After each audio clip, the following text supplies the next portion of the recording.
Hey everybody, it's Andrew Thomas coming at you with your daily quick bit.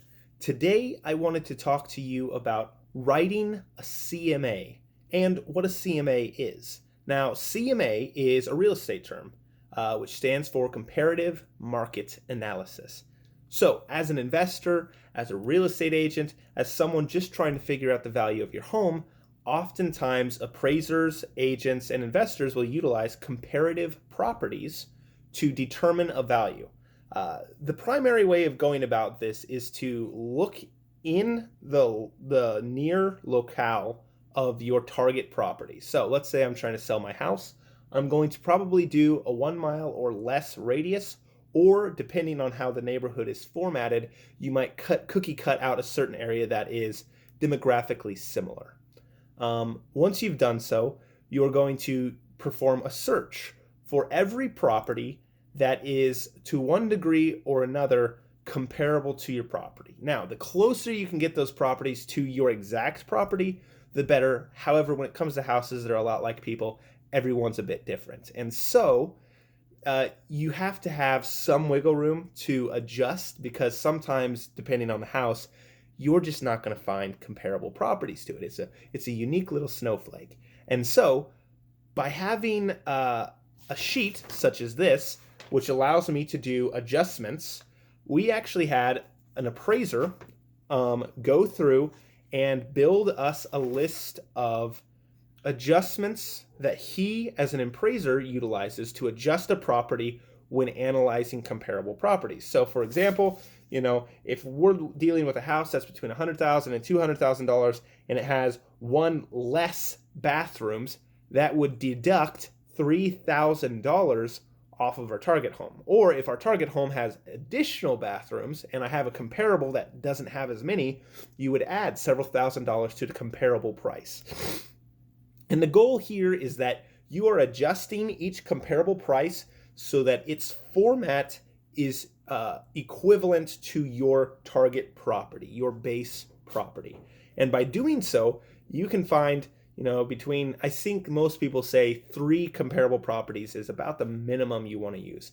If I can, I use 6, sometimes 7 to really cement and solidify my price so that I can also support that to future buyers or other investors or other real estate agents or whoever it may be. And so by adjusting these prices, you can come into a tight range. For example, if I'm looking at a house and I've got my 7 properties and the highest one is sitting around 225 and the lowest one is sitting around 180, what I'm going to do then is I'm going to take that CMA, I'm going to go to the property, the target property that the CMA was made for, and I'm going to go through the property. I'm going to look at the condition of the property with my own eyes, and I will have seen all the photos from all the other properties. And at that point, I'm going to gauge within that scale between 180 and 225 where this property is going to land as far as internal quality and condition. And again, that can vary. And as always, everything is completely based on what the market will pay for.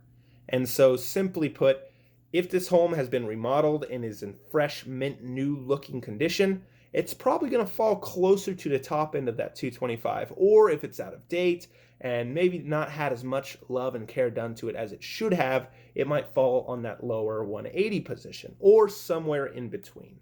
So this is how I, as an agent, would run a comparative market analysis, CMA.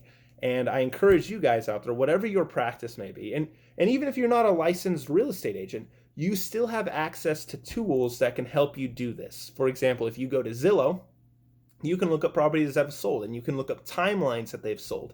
And so you, as a non-licensed individual, can circle areas on Zillow and find comparable properties. And once you've done so, maybe you shoot me an email or go find your own appraiser and get a document that will allow you to do practical adjustments to prices. And you can print that off. I'm sure there's going to be some out there on the internet already, but look up what the adjustments are going to be, and you can basically hone quite a few properties down into a nice, narrow, tight bundle. And those properties' prices are going to be directly mirroring what the market is showing.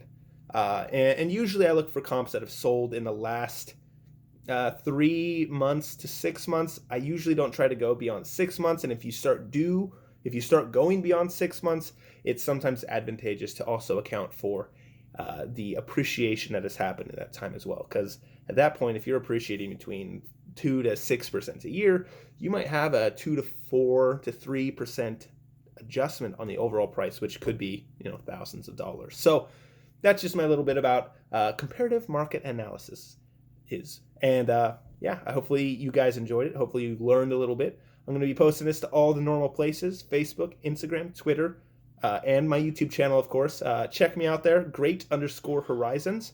And hopefully you guys like what you see. Thanks so much, and I'll be with you tomorrow. Bye.